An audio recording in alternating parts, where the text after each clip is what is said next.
ಮೂವಿಯ ಮೊದಲ ಸೀನ್ ಶುರುವಾಗೋದು 1991ರಲ್ಲಿ. ಆಗ ನಾವು ಒಂದು ಸ್ಮಾಲ್ ಟೌನ್ನಲ್ಲಿರುವ ಬೇಪೆನ್ ಕಾರ್ನ್ ಸಿರಪ್ ಫ್ಯಾಕ್ಟರಿಯನ್ನು ನೋಡ್ತೀವಿ. ಅದರ ಮುಂದೆ ಟೀನೇಜರ್ಸ್ ಪಾರ್ಟಿ ಮಾಡುತ್ತಿರುತ್ತಾರೆ. ಆಗ ಅಲ್ಲಿದ್ದ ಲವ್ವರ್ಸ್ ಆ ಕಾರ್ನ್ ಫೀಲ್ಡ್ನ ಒಳಗೆ ಹೋಗ್ತಾರೆ. ಹೀಗೆ ಅವರಿಬ್ಬರು ಒಂದು ಜಾಗಕ್ಕೆ ಹೋದಾಗ ಅಲ್ಲಿದ್ದ ಕ್ಲೌನ್ ವೇಷಧಾರಿ ಒಂದು ಟೂಲ್ನಿಂದ ಆ ಇಬ್ಬರನ್ನು ತುಂಬ ಭೀಕರವಾಗಿ ಸಾಯಿಸ್ತಾನೆ. ಆಗ ಸೀನ್ ಚೇಂಜ್ ಆಗುತ್ತೆ. ಈ ಸೀನ್ ಶುರುವಾಗೋದು ಹಲವಾರು ವರ್ಷಗಳ ನಂತರ, ಅಂದರೆ ಪ್ರೆಸೆಂಟ್ನಲ್ಲಿ. ಆಗ ನಾವು ಅದೇ ಟೌನ್ಗೆ ಹೊಸದಾಗಿ ಬಂದಿರುವ ಒಂದು ಫ್ಯಾಮಿಲಿಯನ್ನ ನೋಡ್ತೀವಿ. ಅವರ ಹೆಸರು ಕ್ವಿನ್ ಹಾಗೂ ಅವಳ ತಂದೆಯಾದ ಡಾಕ್ಟರ್ ಗ್ಲೆನ್. ಕ್ವಿನ್ಗೆ ತಾಯಿ ಇರೋದಿಲ್ಲ, ಆಕೆ ಸತ್ತು ಹೋಗಿರ್ತಾರೆ. ನಂತರ ಅವರು ಅಲ್ಲಿನ ಒಂದು ಮನೆಗೆ ಶಿಫ್ಟ್ ಆಗ್ತಾರೆ. ಆ ಟೌನ್ನಲ್ಲಿ ಒಂದು ಕ್ಲಿನಿಕ್ ಅನ್ನು ಗ್ಲೆನ್ ಓಪನ್ ಮಾಡ್ತಾನೆ. ಆಗ ನಮಗೆ ಒಂದು ಫ್ಯಾಕ್ಟರಿಯನ್ನ ತೋರಿಸಲಾಗುತ್ತೆ. ಆ ಫ್ಯಾಕ್ಟರಿ ಬೆಂಕಿಯಿಂದ ಪೂರ್ತಿಯಾಗಿ ಹಾಳಾಗಿರುತ್ತೆ. ನಂತರ ಕ್ವಿನ್ ಅಲ್ಲಿನ ಒಂದು ಸ್ಕೂಲ್ಗೆ ಜಾಯ್ನ್ ಆಗ್ತಾಳೆ. ಈ ಸಮಯದಲ್ಲಿ ಮನೆಗೆ ಅವರ ನೇಬರ್ ಆದ ರಸ್ಟ್ ಎಂಬ ಹುಡುಗ ಬರ್ತಾನೆ. ರಸ್ಟ್ ಕ್ವಿನ್ ಅನ್ನು ಪರಿಚಯ ಮಾಡಿಕೊಳ್ತಾನೆ. ನಂತರ ಇಬ್ಬರೂ ಕೂಡ ಜೊತೆಯಲ್ಲಿಯೇ ಸ್ಕೂಲ್ಗೆ ಹೋಗ್ತಾರೆ. ಹೀಗೆ ಕ್ವಿನ್ ಕ್ಲಾಸ್ಗೆ ಬರ್ತಾಳೆ. ತನ್ನ ಕ್ಲಾಸ್ಮೇಟ್ಸ್ಗಳ ಪರಿಚಯವನ್ನ ಮಾಡಿಕೊಳ್ತಾಳೆ. ಈ ಸಮಯದಲ್ಲಿ ಕ್ಲಾಸ್ ಟೀಚರ್ ಆದ ಮಿಸ್ಟರ್ ವರ್ನ್ ಪಾಠ ಶುರು ಮಾಡ್ತಾರೆ. ಆದರೆ ಯಾರು ಕೂಡ ಆ ಪಾಠವನ್ನ ಸೀರಿಯಸ್ ಆಗಿ ಕೇಳೋದಿಲ್ಲ. ಎಲ್ಲರೂ ಕೂಡ ತುಂಬಾ ತಮಾಷೆ ಮಾಡ್ತಾರೆ. ಮಿಸ್ಟರ್ ವರ್ನ್ಗೆ ಅವಮಾನ ಮಾಡಿ ಜೋರಾಗಿ ನಗಾಡ್ತಾರೆ. ಏನೇ ಮಾಡಿದರೂ ಅವರನ್ನು ಕಂಟ್ರೋಲ್ ಮಾಡಲು ಆಗುತ್ತಿರಲ್ಲ. ಹೀಗೆ ಕ್ಲಾಸ್ ಮುಗಿಯುತ್ತೆ. ಕ್ವಿನ್ಗೆ ಕೆಲವರು ಫ್ರೆಂಡ್ಸ್ಗಳಾಗ್ತಾರೆ. ಅವರ ಹೆಸರು ಕೋಲ್, ಮ್ಯಾಟ್, ಜೆನೆಟ್, ರೋನಿ ಹಾಗೂ ಟಕರ್. ಇವರೆಲ್ಲ ಈ ಟೌನ್ ಅವರೇ ಆಗಿದ್ದು ಯಾರು ಕೂಡ ತಮ್ಮ ಲೈಫನ್ನು ಸೀರಿಯಸ್ ಆಗಿ ತೆಗೆದುಕೊಂಡಿರಲ್ಲ. ಈ ಗ್ಯಾಂಗ್ ಒಂದು ಯೂಟ್ಯೂಬ್ ಚಾನಲ್ ಅನ್ನು ಕೂಡ ಶುರು ಮಾಡಿರುತ್ತೆ. ಅದರಲ್ಲಿ ಹಲವಾರು ಪ್ರ್ಯಾಂಕ್ ವಿಡಿಯೋಗಳನ್ನು ಹಾಗೂ ಕ್ಲೌನ್ ವೇಷವನ್ನ ಮುಂದಿಟ್ಟುಕೊಂಡು ಮಾಡುವ ಹಾರರ್ ವಿಡಿಯೋಗಳನ್ನ ಅಪ್ಲೋಡ್ ಮಾಡುತ್ತಿರುತ್ತಾರೆ. ಅದಕ್ಕೆ ಒಳ್ಳೆಯ ವ್ಯೂಸ್ ಕೂಡ ಬರುತ್ತಿರುತ್ತೆ.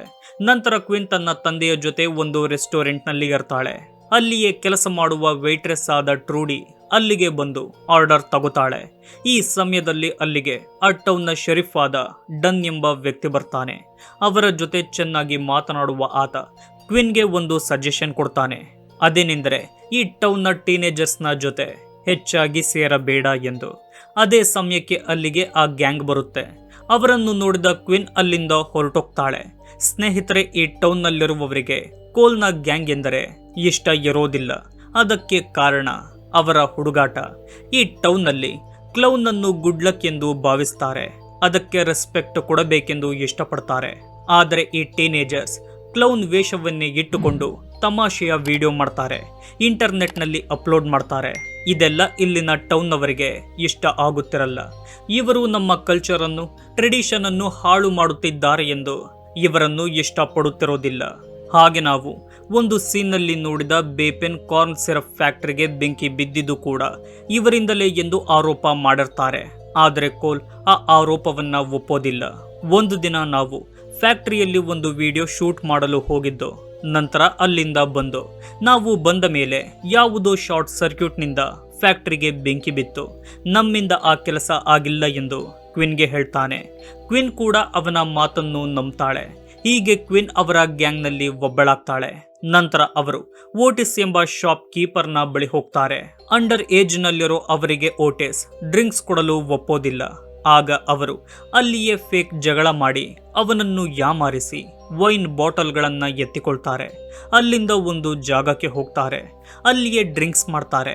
ಕ್ವಿನ್ಗೆ ಅವರ ಗ್ಯಾಂಗ್ನಲ್ಲಿರಲು ತುಂಬಾ ಖುಷಿ ಇರುತ್ತೆ.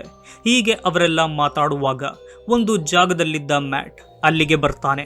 ಅವನ ಮೇಲೆ ಯಾರೋ ಅಟ್ಯಾಕ್ ಮಾಡಿದ್ದಾರೆ ಎಂಬಂತೆ ಅವನ ಇಂಟರ್ನಲ್ ಆರ್ಗನ್ಗಳೆಲ್ಲ ಹೊರಗೆ ಬಂದಿರುತ್ತೆ. ಆಗ ಅಲ್ಲಿಗೆ ಕ್ಲೌನ್ ಬರ್ತಾನೆ.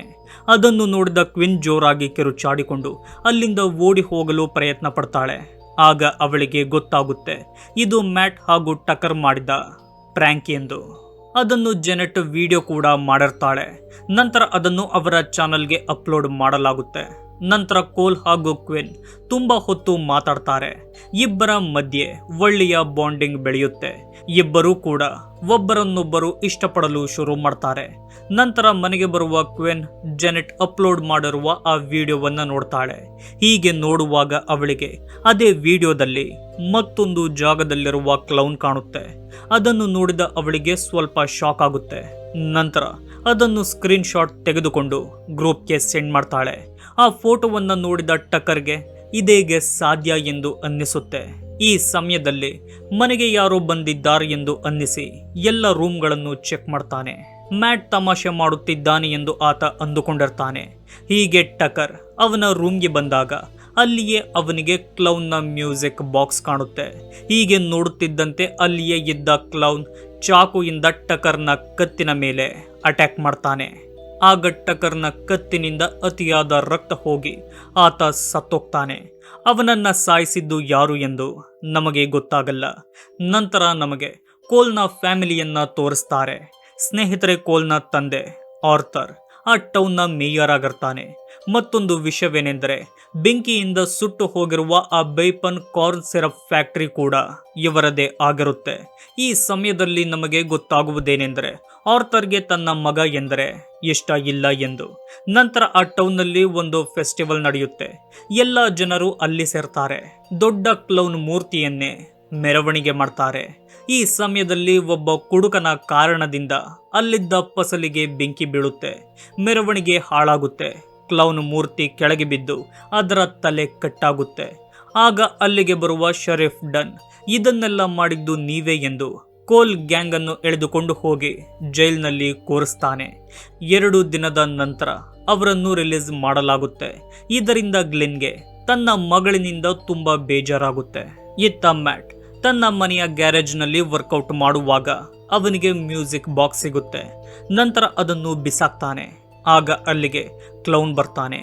ಬಂದ ಆತ ಸಾ ಬ್ಲೇಡ್ನಿಂದ ಅವನ ದೇಹದಿಂದ ತಲೆಯನ್ನು ಬೇರೆ ಮಾಡ್ತಾನೆ. ಇತ್ತ ಕೋಲ್ ಕ್ವಿನ್ ಅನ್ನು ಒಂದು ಪಾರ್ಟಿಗೆ ಕರೆದುಕೊಂಡು ಹೋಗ್ತಾನೆ. ಆ ಜಾಗದಲ್ಲಿ ಎಲ್ಲರೂ ಎಂಜಾಯ್ ಮಾಡ್ತಾರೆ. ನಾನು ಈ ಟೌನ್ನ ಟ್ರೆಡಿಷನ್ ಅನ್ನು ತೆಗೆದುಹಾಕಿ ಪೂರ್ತಿಯಾಗಿ ಬದಲಿಸ್ತೀನಿ ಎಂದು ಕೋಲ್ ಸ್ಪೀಚ್ ಕೊಡ್ತಾನೆ.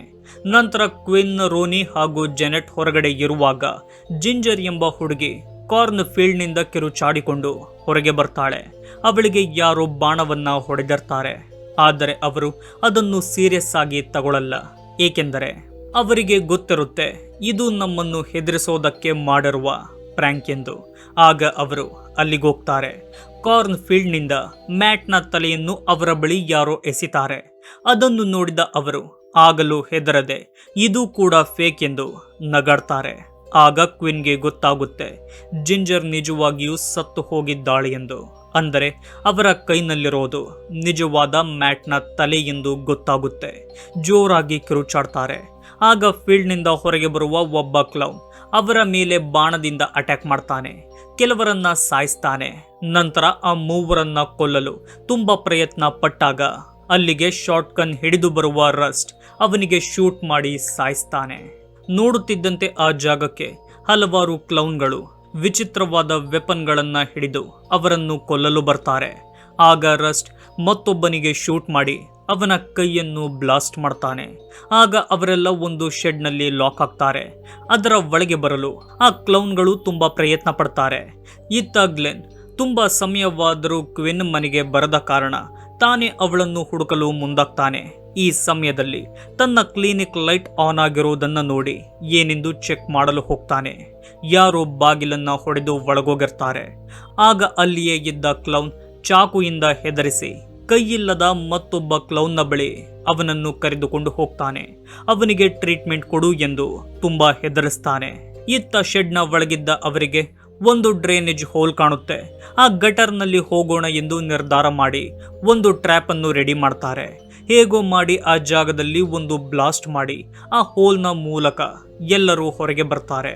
ಆದರೆ ಈ ಸಮಯದಲ್ಲಿ ಅವರಿಂದ ರಸ್ಟ್ ಬೇರೆಯಾಗ್ತಾನೆ. ಮಿಕ್ಕವರೆಲ್ಲ ತಮ್ಮ ಪ್ರಾಣವನ್ನ ಉಳಿಸಿಕೊಳ್ಳಲು ಕಾರ್ನ್ ಫೀಲ್ಡ್ನ ಒಳಗೆ ಓಡೋಗ್ತಾರೆ. ಎಷ್ಟೇ ಯೋಚನೆ ಮಾಡಿದರೂ ಇವರೆಲ್ಲ ಯಾರು ಎಂದು ಅವರಿಗೆ ಗೊತ್ತೇ ಆಗೋದಿಲ್ಲ. ಅಲ್ಲಿಂದ ರೋಡ್ನ ಬಳಿಗೆ ಬಂದಾಗ ಅವರಿಗೆ ಒಂದು ಕಾರ್ ಕಾಣುತ್ತೆ. ಅವರ ಬಳಿ ಸಹಾಯ ಕೇಳಿದಾಗ ಗೊತ್ತಾಗುತ್ತೆ ಅದು ಶರೀಫ್ನ ಕಾರ್ ಎಂದು. ಕೋಲ್ನ ಬಳಿ ಗನ್ ಇರೋದನ್ನ ನೋಡಿದ ಶರೀಫ್ ಅವನನ್ನು ಕೂಡಲೇ ಅರೆಸ್ಟ್ ಮಾಡಿಕೊಂಡು ಕರೆದುಕೊಂಡು ಹೋಗ್ತಾನೆ. ಅವರೇಳೋ ಮಾತನ್ನು ಆತ ಕೇಳೋದೇ ಇಲ್ಲ. ಈಗಲೂ ಇವರು ಪ್ರ್ಯಾಂಕ್ ಮಾಡುತ್ತಿದ್ದಾರೆ ಎಂದೇ ಅಂದುಕೊಳ್ತಾನೆ. ನಂತರ ಅವರು ಅದೇ ಫೀಲ್ಡ್ನ ಒಳಗೆ ಹೋಗಲೇಬೇಕಾದ ಕಾರಣದಿಂದ ಅಲ್ಲಿಂದಲೇ ತಮ್ಮ ಮನೆಗೆ ಹೋಗಲು ಮುಂದಾಗ್ತಾರೆ. ಆದರೆ ಅಲ್ಲಿಗೂ ಬರುವ ಒಬ್ಬ ಕ್ಲೌನ್ ಅವರ ಮೇಲೆ ಅಟ್ಯಾಕ್ ಮಾಡ್ತಾನೆ. ರೋನಿಯನ್ನು ಮಿಷನ್ನಿಂದ ಸಾಯಿಸ್ತಾನೆ. ತಮ್ಮ ಪ್ರಾಣವನ್ನು ಉಳಿಸಿಕೊಂಡ ಆ ಇಬ್ಬರು ಒಂದು ಮನೆಗೆ ಹೋಗ್ತಾರೆ. ಆದರೆ ಆ ಮನೆಯಲ್ಲಿ ಯಾರು ಕೂಡ ಇರೋದಿಲ್ಲ. ಎಮರ್ಜೆನ್ಸಿ ನಂಬರ್ಗೆ ಕಾಲ್ ಮಾಡಲು ಒಂದು ರೂಮ್ಗೆ ಹೋಗ್ತಾರೆ. ಆದರೆ ಕಾಲ್ ಕನೆಕ್ಟ್ ಆಗಲ್ಲ. ಆಗ ಅವರಿಗೆ ಗೊತ್ತಾಗುತ್ತೆ ಈ ಮನೆ ಒಬ್ಬ ಕ್ಲೌನ್ಗೆ ಸೇರಿದ್ದು ಎಂದು. ಅಲ್ಲಿದ್ದ ಕೆಲವು ಪೇಪರ್ಸ್ಗಳಿಂದ ಗೊತ್ತಾಗುತ್ತೆ ಈ ಕೋಲ್ ಗ್ಯಾಂಗ್ ಅನ್ನು ಕೊಲ್ಲಲು ತುಂಬಾ ದಿನದಿಂದ ಪ್ಲಾನ್ ಮಾಡಿದ್ದಾರೆ ಎಂದು. ಆಗ ಅಲ್ಲಿಯೇ ಇದ್ದ ಮ್ಯೂಸಿಕ್ ಬಾಕ್ಸ್ ಸೌಂಡ್ ಮಾಡಲು ಶುರು ಮಾಡುತ್ತೆ. ಆಗ ಅಲ್ಲಿಗೆ ಬರುವ ಕ್ಲೌನ್ ಒಂದು ಟೂಲ್ನಿಂದ ಜೆನೆಟ್ಗೆ ಚುಚ್ಚಿ ಸಾಯಿಸ್ತಾನೆ. ಆ ಟೂಲನ್ನು ಕಿತ್ತುಕೊಳ್ಳುವ ಕ್ವಿನ್ ಅವನ ಜೊತೆ ಫೈಟ್ ಮಾಡಿ ಕೊನೆಗೆ ಅದನ್ನು ಅವನಿಗೇನೆ ಚುಚ್ಚಿ ಕೊಲ್ತಾಳೆ. ಇತ್ತ ಆ ಕೈಯಿಲ್ಲದ ಕ್ಲೌನ್ ಅನ್ನು ಟ್ರೀಟ್ ಮಾಡುತ್ತಿದ್ದ ಗ್ಲೆನ್ಗೆ ಅವರ ವಾಕಿ ಟಾಕಿಯಿಂದ ಒಂದು ವಿಷಯ ಗೊತ್ತಾಗುತ್ತೆ. ಅದೇನೆಂದರೆ ತನ್ನ ಮಗಳು ಕ್ವಿನ್ ಅನ್ನು ಸೇರಿ ಹಲವಾರು ಟೀನೇಜರ್ಸ್ ಅನ್ನು ಈ ಕ್ಲೌನ್ಗಳು ಸಾಯಿಸಲು ಪ್ಲಾನ್ ಮಾಡಿದ್ದಾರೆ ಎಂದು. ಈ ವಿಷಯ ತಿಳಿದ ಕೂಡಲೇ ಅಲ್ಲಿದ್ದ ಚಾಕುವನ್ನ ತೆಗೆದುಕೊಂಡು ಎದುರಿಗೆ ಇದ್ದ ಕ್ಲೌನ್ನ ಕತ್ತಿಗೆ ಗ್ಲೆನ್ ಚುಚ್ಚಿ ಬಿಡ್ತಾನೆ. ಅದರಿಂದ ಆತ ರಕ್ತ ಹೋಗಿ ಸತ್ತೋಗ್ತಾನೆ. ನಂತರ ಅದೇ ವಾಕಿ ಟಾಕಿಯಿಂದ ತನ್ನ ಮಗಳು ಎಲ್ಲಿದ್ದಾಳೆ ಎಂದು ತಿಳಿದುಕೊಂಡು ಅವಳನ್ನ ಹುಡುಕಲು ಶುರು ಮಾಡ್ತಾನೆ. ಇತ್ತ ಕ್ವಿನ್ ತನ್ನ ಪ್ರಾಣವನ್ನ ಉಳಿಸಿಕೊಂಡು ಅಲ್ಲಿಂದ ಬಂದರೂ ಆ ಕ್ಲೌನ್ಗಳಿಂದ ತಪ್ಪಿಸಿಕೊಳ್ಳಲು ಆಗೋದೇ ಇಲ್ಲ. ಹೀಗೆ ಎಲ್ಲ ಕ್ಲೌನ್ಗಳು ಸೇರಿ ಕ್ವಿನ್ ಅನ್ನು ಹಿಡಿದು ಬಿಡ್ತಾರೆ. ಒಂದು ಜಾಗದಲ್ಲಿ ಕಟ್ಟಿ ಹಾಕ್ತಾರೆ. ಆಗ ಬರುವ ಎಲ್ಲ ಕ್ಲೌನ್ಗಳು ತಮ್ಮ ಮಾಸ್ಕ್ಗಳನ್ನ ತೆಗಿತಾರೆ. ಸ್ನೇಹಿತರೆ, ಆ ಕ್ಲೌನ್ಗಳು ಬೇರಾರೂ ಅಲ್ಲ, ಎಲ್ಲರೂ ಕೂಡ ಅದೇ ಟೌನ್ನವರೇ ಆಗಿರ್ತಾರೆ. ಶೆರೀಫ್ ಡನ್, ಶಾಪ್ ಕೀಪರ್ ಆದ ಓಟಿಸ್, ಅಲ್ಲಿನ ರೆಸ್ಟೋರೆಂಟ್ ವೇಟ್ರೆಸ್ ಆದ ಟ್ರೂಡಿ ಹಾಗೂ ಸ್ಕೂಲ್ ಟೀಚರ್ ಆದ ಮಿಸ್ಟರ್ ವರ್ನ್. ಇವರಿಗೆ ಒಬ್ಬ ಲೀಡರ್ ಕೂಡ ಇರ್ತಾನೆ. ಆತ ಬೇರಾರೂ ಅಲ್ಲ, ಆತ ಆ ಟೌನ್ನ ಮೇಯರ್ ಆದ ಹಾಗೂ ಕೋಲ್ನ ತಂದೆಯಾದ ಆರ್ಥರ್. ಆಗ ಆರ್ಥರ್ ತನ್ನ ವಿಚಿತ್ರ ವೇಷದಲ್ಲಿ ಅಲ್ಲಿಗೆ ಬರ್ತಾನೆ. ತನ್ನ ಸ್ವಂತ ಮಗನ ಕತ್ತಿಗೆ ಹಗ್ಗ ಹಾಕಿ ಒಂದು ಕಡೆ ಕಾರ್ನ ಮೇಲೆ ನಿಲ್ಲಿಸಿರುವ ಅವನನ್ನು ಕ್ವಿನ್ಗೆ ತೋರಿಸ್ತಾನೆ. ಈ ಆರ್ಥರ್ ತನ್ನ ಮಗನನ್ನೇ ಕೊಲ್ಲಲು ನಿರ್ಧಾರ ಮಾಡಿರ್ತಾನೆ. ಏಕೆಂದರೆ ಈ ಟೀನೇಜರ್ಸ್ ತಮ್ಮ ಟ್ರೆಡಿಷನ್ ಅನ್ನು, ಕಲ್ಚರ್ ಅನ್ನು ಹಾಳು ಮಾಡುತ್ತಿದ್ದಾರೆ. ಗುಡ್ಲಕ್ ಎಂದು ಭಾವಿಸುವ ಕ್ಲೌನ್ ಅನ್ನು ಕೆಟ್ಟ ರೀತಿಯಾಗಿ ಬಿಂಬಿಸಿ ಇಂಟರ್ನೆಟ್ನಲ್ಲಿ ಅಪ್ಲೋಡ್ ಮಾಡುತ್ತಿದ್ದಾರೆ. ಆ ಟೌನ್ನ ರೀತಿ ರಿವಾಜುಗಳನ್ನು ಈ ಟೀನೇಜರ್ಸ್ ಪೂರ್ತಿಯಾಗಿ ಬದಲಾಯಿಸಲು ಮುಂದಾಗಿದ್ದಾರೆ. ಟೌನ್ನಲ್ಲಿರುವ ಇಂತಹ ಮಕ್ಕಳನ್ನು ಕೊಂದರೆ ಮಿಕ್ಕ ಮಕ್ಕಳು ತಮ್ಮ ದಾರಿಗೆ ಬರುತ್ತಾರೆ ಎಂಬುದು ಈ ಕ್ಲೌನ್ ಗುಂಪಿನ ಯೋಚನೆಯಾಗಿರುತ್ತೆ. ಮತ್ತೊಂದು ವಿಷಯವೇನೆಂದರೆ ಕೋಲ್ನ ತಂಗಿ ನೀರಿನಲ್ಲಿ ಮುಳುಗಿ ಸತ್ತಿರ್ತಾಳೆ. ಅವಳ ಸಾವಿಗೆ ಕೋಲ್ ಕಾರಣ ಆಗಿರೋದಿಲ್ಲ. ಆದರೆ ಈ ಆರ್ಥರ್ ನಿನ್ನ ತಂಗಿಯನ್ನು ನೀನು ಸರಿಯಾಗಿ ಕೇರ್ ಮಾಡದ ಕಾರಣ ಅವಳು ಸತ್ತಿದ್ದಾಳೆ, ಅವಳ ಸಾವಿಗೆ ನೀನೇ ಕಾರಣ ಎಂದು ಪದೇ ಪದೇ ಹೇಳುತ್ತಿರುತ್ತಾನೆ. ನಂತರ ಅವರು ಉಳಿದಿರುವ ಕ್ವಿನ್ ಹಾಗೂ ಕೋಲ್ನನ್ನು ಸಾಯಿಸಲು ಮುಂದಾಗ್ತಾರೆ. ಇನ್ನೇನು ಡನ್ ಕ್ವಿನ್ಗೆ ಶೂಟ್ ಮಾಡಬೇಕೆನ್ನುವಾಗ ಕ್ವಿನ್ನ ತಂದೆಯಾದ ಗ್ಲೆನ್ ಕಾರ್ ತೆಗೆದುಕೊಂಡು ತುಂಬಾ ಸ್ಪೀಡ್ ಆಗಿ ಆ ಜಾಗಕ್ಕೆ ಬರ್ತಾನೆ. ಸ್ಪೀಡ್ ಆಗಿ ಬಂದ ಕಾರಣ ಆ ಜಾಗದಲ್ಲಿ ಆಕ್ಸಿಡೆಂಟ್ ಆಗುತ್ತೆ. ಅದರಿಂದ ಓಟಿಸ್ ಹಾಗೂ ಟ್ರೂಡಿ ತುಂಬಾ ಭೀಕರವಾಗಿ ಸಾಯ್ತಾರೆ. ನಂತರ ಅವರು ಗ್ಲೆನ್ ಅನ್ನು ಸಾಯಿಸಲು ತುಂಬಾ ಪ್ರಯತ್ನ ಪಡ್ತಾರೆ. ಗ್ಲೆನ್ ಹಾಗೂ ಆರ್ಥರ್ನ ನಡುವೆ ಫೈಟ್ ನಡೆಯುತ್ತೆ. ಇತ್ತ ಡನ್ ಎಲೆಕ್ಟ್ರಿಕ್ ರಾಡ್ನಿಂದ ಕ್ವಿನ್ ಅನ್ನು ಸಾಯಿಸಲು ಪ್ರಯತ್ನ ಪಡ್ತಾನೆ. ಆದರೆ ಆ ಸಮಯದಲ್ಲಿ ಬುದ್ಧಿ ಉಪಯೋಗಿಸುವ ಕ್ವಿನ್ ಅದೇ ಎಲೆಕ್ಟ್ರಿಕ್ ರಾಡ್ ಅನ್ನ ಕಿತ್ತುಕೊಂಡು ಅವನ ಬಾಯಿಗೆ ಹಾಕಿ ಎಲೆಕ್ಟ್ರಿಕ್ ಶಾಕ್ನಿಂದ ಸಾಯಿಸ್ತಾಳೆ. ಇತ್ತ ಆರ್ಥರ್ ಗ್ಲೆನ್ಗೆ ಅತಿಯಾಗಿ ಹೊಡಿತಾನೆ. ನಂತರ ತನ್ನ ಮಗನ ಬಳಿ ಹೋಗ್ತಾನೆ. ಅವರ ಮಾತಿನಿಂದ ನಮಗೆ ಗೊತ್ತಾಗುವುದೇನೆಂದರೆ ಅವರ ಬೇಪೆನ್ ಕಾರ್ನ್ ಸಿರಪ್ ಫ್ಯಾಕ್ಟರಿಗೆ ಬೆಂಕಿ ಹಚ್ಚಿದ್ದು ಈ ಆರ್ಥರ್ರೇ ಎಂದು. ಏಕೆಂದರೆ ಅದರಿಂದ ಬರುವ ಇನ್ಶೂರೆನ್ಸ್ ಹಣಕ್ಕಾಗಿ. ಆದರೆ ಆ ತಪ್ಪನ್ನು ತನ್ನ ಮಗನ ಮೇಲೆ ಈತನೇ ಹೊರಿಸಿರ್ತಾನೆ. ಇದರಿಂದ ನಮಗೆ ಗೊತ್ತಾಗುತ್ತೆ ಈ ಆರ್ಥರ್ ಒಬ್ಬ ಸೈಕೋ ಎಂದು. ನಂತರ ಆತ ತನ್ನ ಮಗ ಸಾಯಲಿ ಎಂದು ಅವನು ನಿಂತಿದ್ದ ಕಾರನ್ನೇ ತೆಗೆದುಕೊಂಡು ಹೋಗ್ತಾನೆ. ಆಗ ಕೋಲ್ ತನ್ನ ಪ್ರಾಣವನ್ನ ಉಳಿಸಿಕೊಳ್ಳಲು ತುಂಬಾ ಪ್ರಯತ್ನ ಪಡ್ತಾನೆ. ಅವನಿಗೆ ಸಹಾಯ ಮಾಡಲು ಗ್ಲೆನ್ ಬರ್ತಾನೆ. ಆದರೂ ಆಗೋದಿಲ್ಲ.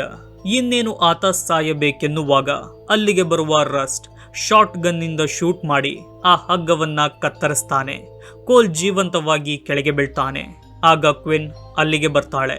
ತನ್ನ ತಂದೆ ಇನ್ನೂ ಜೀವಂತವಾಗಿರೋದನ್ನ ನೋಡಿ ತುಂಬಾ ಖುಷಿಯಾಗ್ತಾಳೆ. ಅವರ ಮಧ್ಯೆ ಇದ್ದ ಮನಸ್ತಾಪಗಳೆಲ್ಲ ದೂರವಾಗುತ್ತೆ. ಅಲ್ಲಿದ್ದ ಕಾರ್ ತೆಗೆದುಕೊಂಡು ಎಲ್ಲರೂ ಅಲ್ಲಿಂದ ಹೋಗಲು ನೋಡಿದಾಗ ಅವರ ಎದುರಿಗೆ ಮತ್ತೊಬ್ಬ ಕ್ಲೌನ್ ಬರ್ತಾನೆ. ಆತ ಸ್ಕೂಲ್ ಟೀಚರ್ ಆದ ಮಿಸ್ಟರ್ ವರ್ನಾಗರ್ ತಾನೆ.